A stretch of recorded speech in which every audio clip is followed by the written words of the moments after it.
down in front. Yeah, how did Debbie Harry get involved in the movie? That's a really good question. I wish Debbie Harry were here too. But I remember very clearly at the time, I mean, Debbie Harry was like, you know, the #1 kind of pop star at the time. And I'm sure it was like, you know, I could just imagine that phone conversation, can't you? Between Debbie Harry and John Waters. Because there's only like 2 songs in the film, and both of them Debbie Harry wrote. Do you know, Charlene? Steve Bators, who plays Bobo, in the Dead Boys, and the Dead Boys are a punk band that used to be on the. So I was just saying again. So Steve Bators, who plays Bobo, is in the punk band The Dead Boys, who were quite central in CBGBs. So maybe they were just friends with Debbie Harry that way. Thank you. Stuart, weren't you saying that's where they found his name escapes me, the son as well? Wasn't that from, was it CBGB's? Yes, I can't remember, but they decided to go, they needed that character and they didn't have anyone, so they went to New York and they walked into this bar on the Lower East Side and spotted him straight away and said, hey, would you like to be in a movie? And the guy was really shocked. And they talked him into it. He went down to Baltimore the next day, and he got the part and joined the house, joined the crew of the film, and has never done anything since. It's a masterpiece. It doesn't need to, but frankly. Questions, comments? Yeah, just down here. I found some of it just so bizarre. I mean, the nuns going for a hayride in a storm. What was all that about? Well, they were trying to get them to have miscarriages, weren't they? Oh, I don't get Yeah. that. But I love the way he subverts the AA meeting. That normally you've got these really somber, we're on your side. The way he subverts that, go on, go on. It was absolutely brilliant. Yeah, in the back there. I thought watching it again, it was interesting that Hank Stoll was perpetrating the prank phone call, and then Serial Mom, she's the victim of Yeah, that really made me think of Serial Mom, with the things flashing up at the little people on the phone, they keep saying pussy, Willow. Yeah, she's obviously just trying to perfect it in this film. Any other observations? Avalanche sample, obviously, from the psychiatrist. Yes. I think that's more than 10 years old, isn't it? That's something now. Any other comments? Because I could just sit here and quote John Waters' films for ages, so stop me. Yeah, just go in the middle. So this is only my second John Waters film, the first one being Serial Mom, which I loved. So I'm wondering what your favourite John Waters films are and why exactly. What one that you'd recommend to listeners to be your favourite? I don't know. I think Desperate Living, I don't know. I just love Desperate Living. But it's a long time since I've seen it. I saw the Movers in the Electric in Portobello when it was everybody's sort of film education.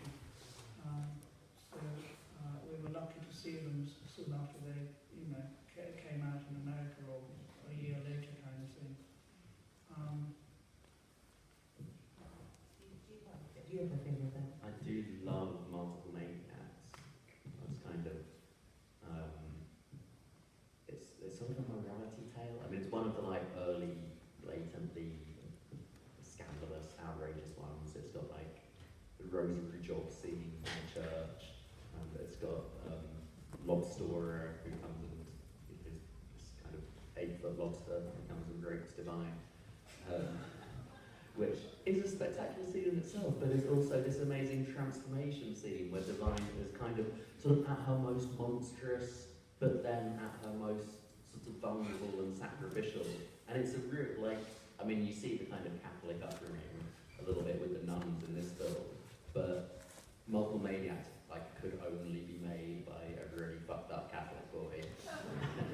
like the infant of Prague appears and they go on a tour around Tangled. Yeah, I love that film. Mine, I mean, I love all of them. I love Hairspray will always have a really special place in my heart. And I love Serial Mom. But I think my favorite is Female Trouble. Yes. Yes. Just Dawn Davenport is such an icon.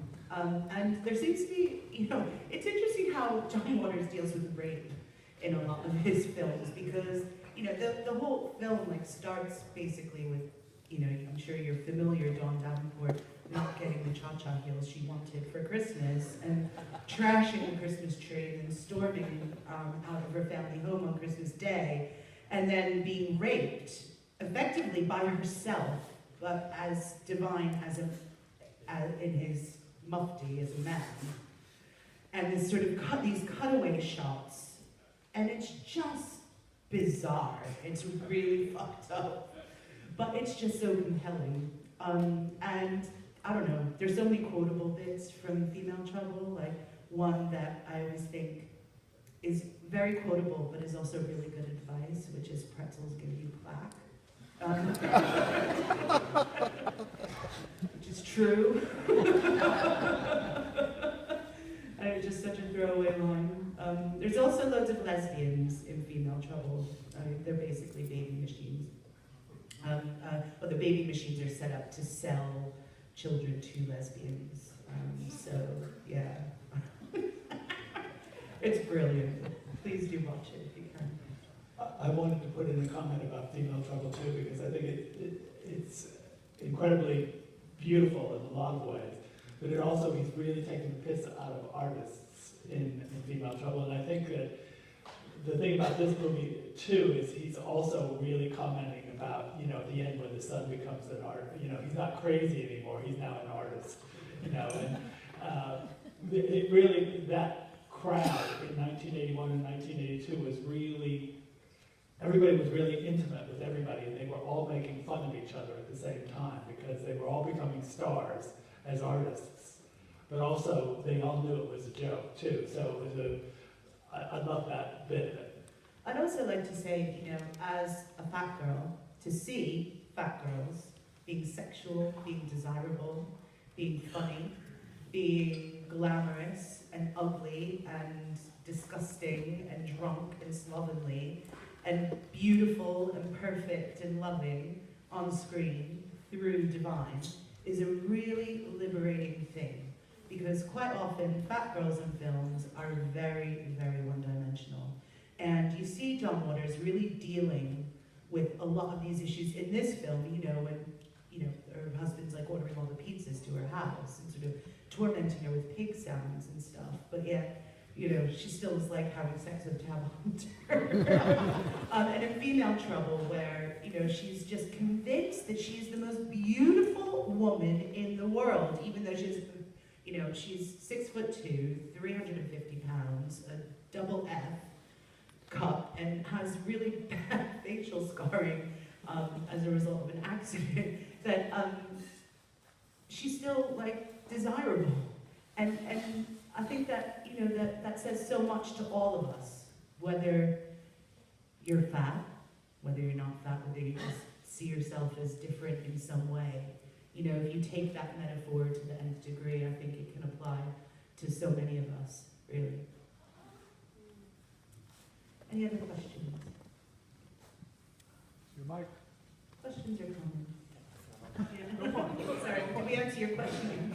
I guess, who do you think are John Waters' successors, or who is most following his style, or anywhere close to his style as possible these days? That's difficult. I mean, I think he's a one-off, but I think his European equivalent would be someone like Pedro Almodovar. You know, in a very different way, but he's dealing with a lot of the same subject matter, and but in you know, coming out of a completely different situation of growing up under Franco and, you know, liberation and you know, but still has that strong Catholic element to everything. And with Almodovar as well, the film Love. Yeah, It's in a yeah, very- the references to other films and the kind of richness of the quotability of the films as well. I mean, I guess a certain amount of it is maybe online now, in terms of those certain aspects of John Waters that are just about ripping the piss out of adverts and kind of normative culture and stuff that you get on, I mean, things that come to mind, like Chloe, the Drew Droege sort of Chloe videos, or Cheese, the versions of like the Gem cartoons, you know, with just like disgusting, filthy voice. You know, it's like the original, I don't know if you guys have seen the Jizz videos on YouTube, they're amazing. It's like footage from Gem and the Holograms, the 80s sort of cartoon series, but just overlaid with these like filthy stories about abortions and, you know, dealing and raping, like very kind of John Waters type, like fucked up families, like these queer families. Do you think there's anyone taking on the modern day mantle of John Waters, either in live performance or film or in any medium? Well, for me, David Hoyle perhaps is the one, really. And also Scotty, I think, too, especially because Scotty is large, and so he fits right into that. The kind of They could definitely share the same girdle. Yes, yes. Any other comments? Otherwise we'll... Yeah. And there's somebody over here as well. Just one little thing, going back to the bus. It reminded me of, have I got this right, Ben, of the Rosa Parks case. Yeah. And I thought it was a really clear, very funny reference back to one of the classic civil rights incidents in America. Yeah, absolutely. She doesn't get to the back, she fucking drives it. I just wanted to comment on something that you just mentioned. I think there's a lack of craziness in queer cinema at the moment. There's very little of that intelligent, crazy, but at the same time very political approach. I go to a so-called queer cinema section in the shops, and just pretty boys and pretty girls doing very, very normative things. So I totally agree. Scotty is rocking the boat, and I hope there will be more artists that will rock the boat in the future as well. Thank you. Okay, I'm aware that some of you might want another drink.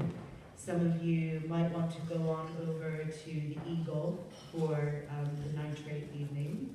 I guess that just leaves me to remind you to dig deep and donate if you can, and to join me in thanking everyone here at the Cinema Museum for hosting us tonight.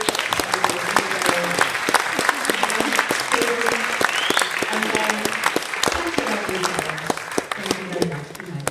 And thank you very much to Amy for doing such a great job. And do people understand that you can go to the Eagle at 349 Kennington? You just basically go out to the main road, take a right, and it's a launch of a new event, the weekly show there, which is giving donations back to Cinema Museum. If you show your ticket, you'll get in for free. And if you have any questions, don't hesitate to ask. Thank you so much for coming. Oh, and the movie next at the end of June is going to be She Done It Wrong with Mae West. Done him wrong. Okay, thank you.